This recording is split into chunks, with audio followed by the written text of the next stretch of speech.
Well, hello, folks out there in YouTube land. Got a big show lined up for you. Let's get right on into this thing. All right, top 25 games for week 11. This is a big weekend. There are a bunch of very important games, and we're going to go down the list and talk about them and kind of see how this is going to play into the college football playoff, which obviously it will. And we've also got some elimination games or two that we need to talk about. So let's get right into it. All right, starting off with the number 2 team in the country. Ohio State's playing Purdue. Purdue is 1-7, 0-5 in the Big Ten. Oh, God. This is just going to be a horrible butt whooping.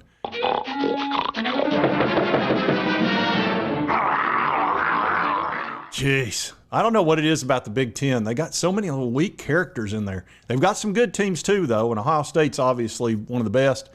So they'll just go in there and whoop up on them. That'll just be is what it is.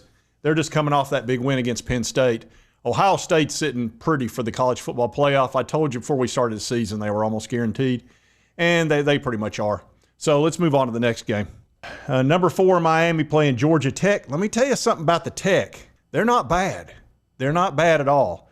Now, we'll see how it plays out. Miami's favored by like almost I think 11 points is what they're favored. So shouldn't be too much trouble. It's in Atlanta, so at least for Georgia Tech, it's home. But Miami will probably handle them without too much trouble, and it looks like they're going to win the ACC. Now, here's a very interesting game. This is the Billy Napier Bowl. Florida comes in 4-4. They're playing Texas. It's at Texas. Napier is Mr. Bad Luck. I mean, he's got as much bad luck as Hugh Freeze, but Hugh caused his own bad luck, whereas Billy, he's just snake bit. He lost Graham Mertz, who is a good, solid quarterback. Then he lost his freshman phenom, which is DJ Lagway, who was getting ready to beat Georgia, it looked like. And then he freaking hurt his hamstring. And they're talking that maybe he'll be able to play. There's no way he's going to play this weekend. You just can't risk a hamstring that quickly. He needs at least a couple of weeks just to have any chance at all. Plus, the other issue is he would lose his suddenness. When you've got a hamstring problem, if you go quick and you're just like sudden, that's when you tweak it and then you're done. And then it just goes right on, you go backwards. So I don't see him playing. They're going to end up playing the freshman who is just a third string. I mean, it's just going to be awful. I just know something bad is going to happen.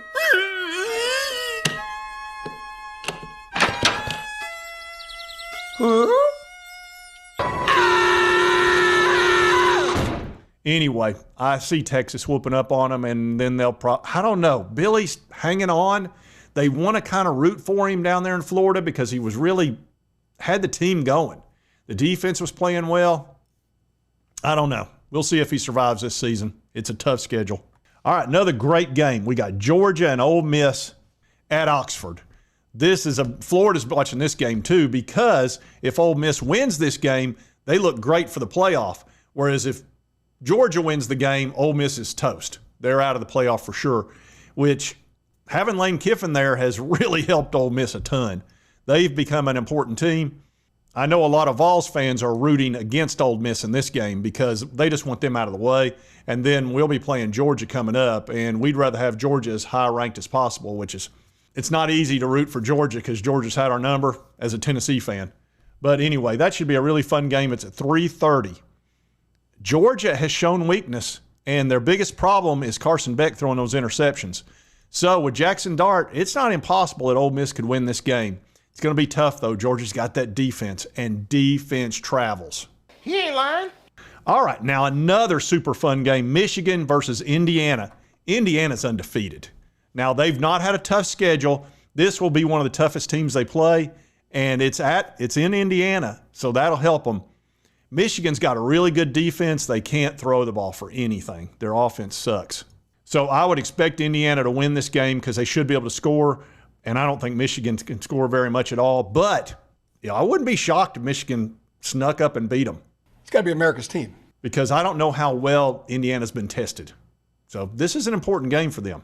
All right, Iowa State and Kansas. Iowa State just got beat, so I don't know how important this game is. I guess in the Big 12 it is because they're 7-1. Not that interested in that ball game. No, and I don't care. Clemson versus Virginia Tech. Clemson's on the down low. They've lost 2 games now. That loss to Louisville was huge. That really creaked them in the college football playoff. I don't think they can make it now. And then you've got number 25 Army playing North Texas. They're undefeated. That should be interesting. I think they'll beat North Texas. And then Colorado is 6-2, 4-1 in the Big 12 playing Texas Tech. Sanders is playing great. They've got 2 or 3 first-round draft picks on that team, and Colorado's hanging in there. Everybody was down on Sanders starting this season. He's done really well. They're not out of the playoff picture, which is shocking. We'll see what happens with Texas Tech, but they're looking good. All right, number 1, Oregon playing Maryland. I think they'll handle them without too much trouble. It's at Oregon, so yeah, they'll handle them without any trouble at all. And then we've got number 7, Tennessee playing Mississippi State. It's a 7 o'clock game. Almost all of Tennessee's games are at 7 o'clock, and I've had a bunch of questions about that. Here's why. Tennessee, first of all, they're an exciting team, and they draw. And if there's one thing that TV executives want is eyeballs. They want people watching the games that they put on at night.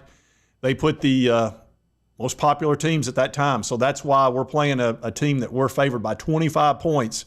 You wouldn't think that'd be a 7 o'clock game. That should be like a noon game. But Tennessee draws a lot of people in. So that's why it's at 7. It's on ESPN too. That just blows my mind. It shouldn't be a very good game. But, I guess when you're popular, stuff like this happens. I'm so popular. Everybody loves me so much. All right, here's a very important, it's not important though. Florida State sucks. Notre Dame's playing Florida State. This should be a huge ball game, and that's why they've got it on NBC, obviously playing this long ago. Notre Dame will just whoop the crap out of them. Florida State can't do anything on offense. Their defense is, it's very average. It's at Notre Dame. I don't know what's happened to Florida State. They've just stunk up the joint.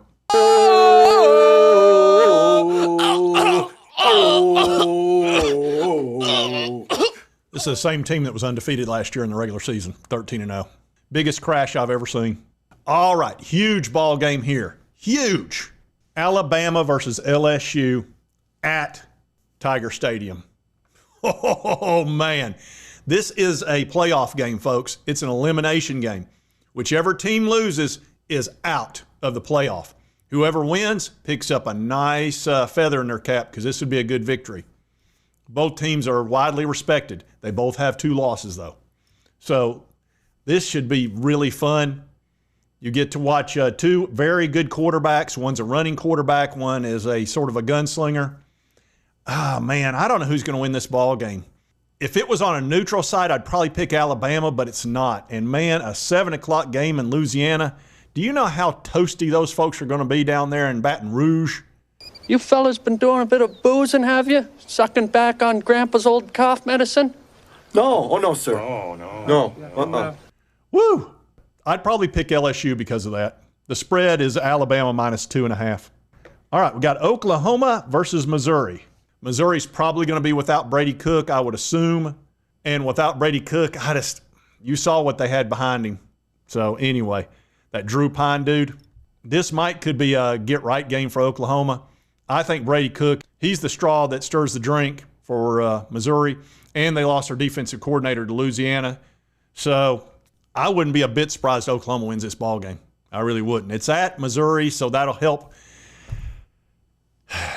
This is a 50-50 ball game to me. I think Missouri's on the way down with that. Now, if they got Brady Cook, if he somehow plays, that's one thing, but they're just not the same team. They're not. So I would put that as a pick 'em. And then we got Penn State playing Washington. This is not the Washington you're used to. No Kalen DeBoer. Penn State should handle them. It's at home, so yeah. Penn State's favored by 14. They're staying in this playoff race, so I expect them to win that game. Here we got number 12, Boise State playing Nevada. Boise State should handle them very easily. That's part of their cakewalk schedule. But, they're a group of 5. Pittsburgh, who just came off a huge loss, they're playing Virginia. They should handle them no problem. Virginia's not that good. All right, then we got BYU playing Utah. Utah's been a big disappointment. But look, BYU's only favored by 3.5, so BYU needs to win this ball game to stay in the playoff situation and possibly win the Big 12. And then you got Washington State playing Utah. That's easy. Utah State, that's no problem. All right, so this is a very interesting weekend. Should be a lot of fun. I'm very interested in that LSU-Alabama game. I can promise you that. That's going to be very interesting. Probably right after that, I would say Ole Miss, Georgia. And, that Florida-Texas game could have been huge. If DJ Lagway was healthy, man, that'd be a great ball game. Because I'm telling you, Florida's sneaky good this year. They played Tennessee to the max. We'll see what happens with them, but Texas favored by 21. They know DJ's not going to play. Oh, and I did want to show you folks this. Tennessee folks, watch. Look here at my bro Chilmont. Met Josh Heupel last night. They were down at Calhoun's and they were doing ball calls. And he took a selfie with him and said Heupel couldn't have been nicer. He was, it said it wasn't that busy down there. So he was able to talk to him and all that kind of stuff. So anyway, I just thought I'd show that to you. Chilmont getting out there, rubbing elbows with the famous people. I like it a lot. Anyway, I thought you Tennessee fans would appreciate that. And I'm doing a show tomorrow with Chilmont and Junebug. We're going to cover the Mississippi State game. And if you like this content, be sure to hit that like button. Lets me know to continue to cover all these big college sports stories. If you've not subscribed, boom, boom, boom, right there it is. Little button. Doesn't cost you a dime. Help you get my videos. Just smack it.